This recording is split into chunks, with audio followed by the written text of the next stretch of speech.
What's up guys, Jeff Cavalier, ATHLEAN-X.com. So if you can't get your glutes to grow, then this is the video that you've been looking for. You see, even if you're doing all the things right, you're doing pull-throughs because you've watched this channel before, you're doing barbell hip thrusts, you're squatting, you're deadlifting, but nothing is making your glutes grow, well, there's a reason for that. The best thing to do is test yourself right off the bat, and that's what Jesse's down here for, and that's what I'm inviting you to do right now. Put your phone down, step away from your computer, come down to the floor.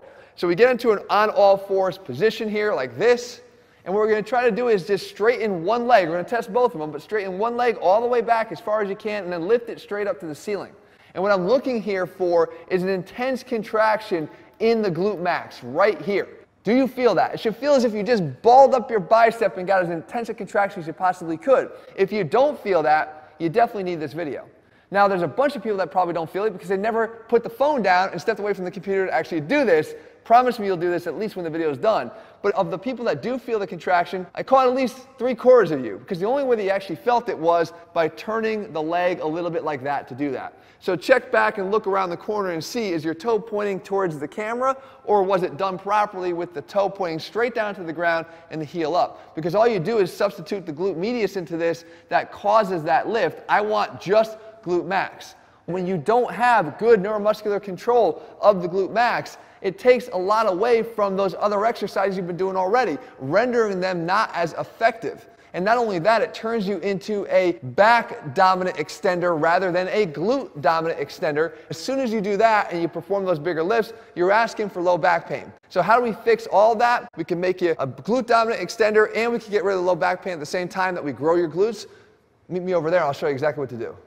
And so here we are at a pull-up bar with a band attached to it. Now don't worry, if you don't have anything at all, I'll show you something you can do against the wall with just your own body. It will become almost like rocket fuel for those bigger lifts. We're not replacing those lifts with this exercise, we're complementing it. As you'll see here in a second, it's the perfect complement to what's maybe missing in those exercises, which is why you want to focus on it. Even the best athletes in the world perform this exercise because they know how important bigger, stronger glutes are to performance. We all can benefit from doing something for our glute max here. This is how we do it. So we put our foot here into the band that's looped over the pull-up bar, and we let the hip rise up as high as it possibly can, which puts us into a good degree of hip flexion. That's important, as you'll see here in a minute. You push straight down against the band, down into extension. And then when we get to this point here, we're going to push against the band as hard as we possibly can back in that direction, and also, of course, lift the leg up against the downward force of gravity. So you can really feel the glute max working here. None of the rotation going on here like we would not want to do on the floor. We just get good, isolated hip extension. Some of the things you'll notice here, which is why it's a good complement, as I said, you have a lot of range of motion of hip extension here. And it's not just this part from here to here.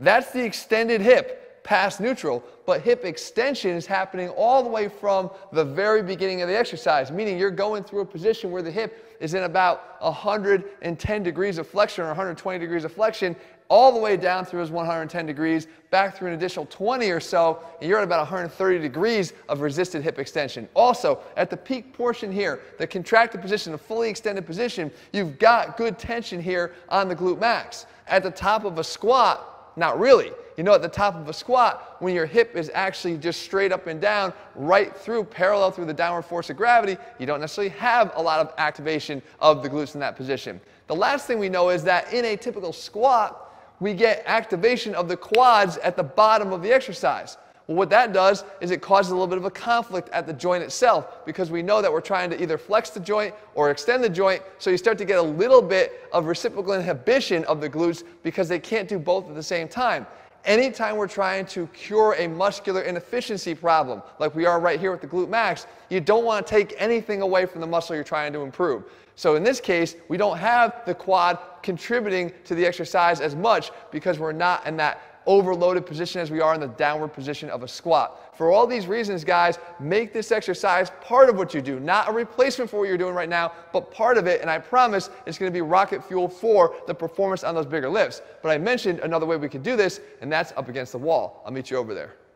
What we do is we get ourselves up against a wall. All right, with the second leg, the one that you're not going to work, you're going to fold it down and under. And what we do is we fold it as much as we can because we want to get as close as we can to the wall. So once we do, we scoot even closer to the wall. What that does is it gives us more hip flexion. The closer you can get, the more this hip is going to come into flexion to mirror the benefits we get from the banded pull down. So from here now, all we're going to do is focus on how we push through the foot, because it matters. If you were to take the toe off of the wall and push through the heel, or maybe even pull down through the wall, you're going to get far too much hamstring activation here.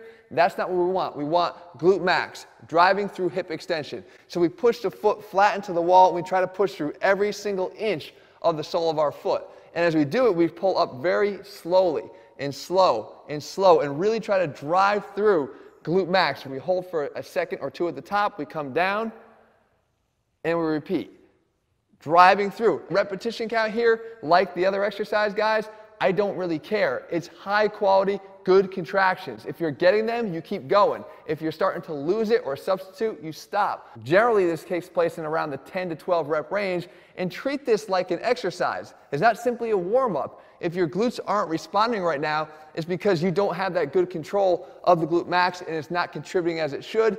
Make this muscle work. Treat this like an exercise as it should be. Include it into your routine, and I promise you this will start working. Guys, if you're looking for programs where not only the exercises matter, but how we do them always matters, you can find them over at ATHLEAN-X.com. If you found the video helpful, make sure to leave your comments and thumbs up below. And also, if you haven't already done so, make sure you click subscribe and turn your notifications so you never miss a new video. We're pulling out. All right, guys. See you soon. And what I'm looking here for is an intense contraction in the glute max, right here.